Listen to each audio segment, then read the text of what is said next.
looked like you enjoyed opening the batting. 30 odd off not many. You must have been happy with that.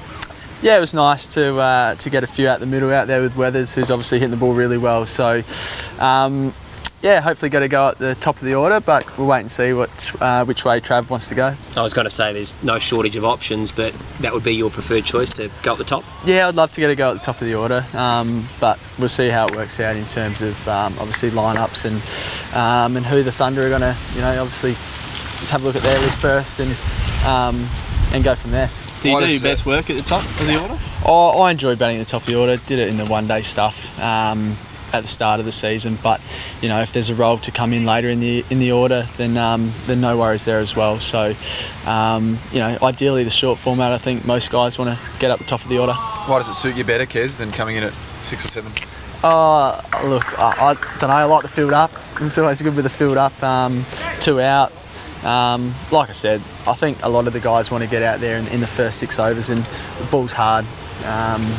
But like I said as well, it's if I have to come in 6 or 7 and hopefully play a finishing role, then no worries there as well.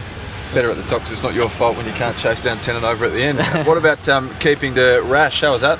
Yeah, that was a great experience. Kept a rash a couple of times in the nets already, and he's obviously a very fast leg spinner compared to some of the guys going around. So it's just hopefully picking him and just getting used to his bounce and his turn, which is obviously a little bit more than, like I said, some of the guys I have kept to in the past. So I felt in the game every ball. We had a slip in there who also felt in the game, and he's going to be really good for us. He's the number 3 ranked T20 bowler in the world.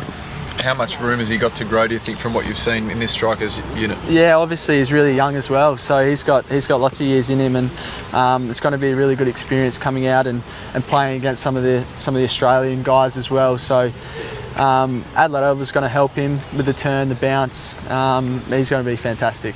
He's got some tricks. Yeah, absolutely. He spins them both ways. He's got a toppy. He's got all the tricks. And you pick him? Ready, Mike? Yeah. I think so. We'll find out Friday night. But it's going to be different under lights as well. With the day, you can sort of see the seam, and I'm getting used to him now. But if I miss one, then it's obviously I haven't picked it. Is it the sort of thing you have to sit down with him and sort of go, have him really take you through it slowly? Look, I've had a bit of a chat with Rash, and I think just getting in the nets and catching as many balls to him as possible, just getting used to his action, and like I was saying, he's got all the tricks. He's spins them both ways. He'll beat the bat a few times, I reckon, this big bash. In the past few big bashes, it's been sort of a spin to win thing. How important is that aspect? Yeah, absolutely. We've got a few good spinners in our squad as well, and Travis obviously got his off spin, and Rash, and then O'Connor, and obviously Cormac, and we've got lots of good options there with the spin to bowl around with Rash, obviously with the quicks as well. So I think we've got a really good bowling attack that will do some damage, and then an explosive batting lineup as well. What can you tell us about Colin? He hasn't trained with us yet. He obviously didn't play today, but he's coming off some really good series in overseas leagues as well, and his stats in T20 are right up there as well. So he'll probably come in at that 3 or 4 spot, and as an experienced player will help the younger guys, and Weatherald and even Trav as a young captain. So I think he'll be fantastic for us as well. Do you expect to lose Trav during this series at all? He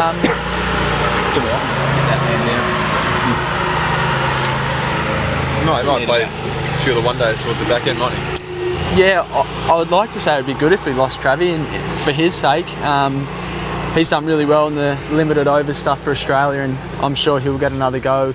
If he does well for us, obviously the first few games. So if we lose him, we've got guys to come into the squad and bat that top order, and there's some senior figures as well that could take that captaincy role.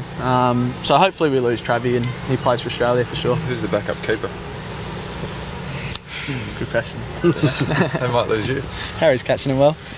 And what about the quicks? How did they go? I mean, a lot spoken about Rashid, but how the quicks? Obviously it's going to be exciting to have Billy. Keeping to him out here, you're probably standing another 5-10 yards back from most guys, and that Adelaide Oval is going to be fast and bouncy, I'm sure, and he'll do some damage as well. I know Hodgie last year had a one under the lid so he was steaming in. So, he's going really well. Ness is coming off a little finger injury, which I'm hopeful he'll be back for the first game. Peter Siddle is, got some good tricks, and Benny Lachlan again today. He just showed how good he was. So, we got some really good depth, I think, with the ball, and like I said, that explosive top order lineup. I'm really excited for this year's Big Bash. I think you're just about to knock up 200 on the dot here. It's a reasonable 2020 score. Expect a few of those in the Big Bash? Hopefully, yeah. Travi was whacking them, and obviously Weathers. So I think our batters are in really good form going into Friday night. It's going to be really exciting, and hopefully get some big fans and we put on a show. How do you rate the Thunder? Their list is pretty solid. We obviously come up against Fergie, who's South Australian boys, so they're going to be really good. Watson at the top of the order. Joss Butler's a really good inclusion for them. So they've got a few spinners as well, which I'm sure they'll play. So I reckon it's going to be a great clash Friday night for sure.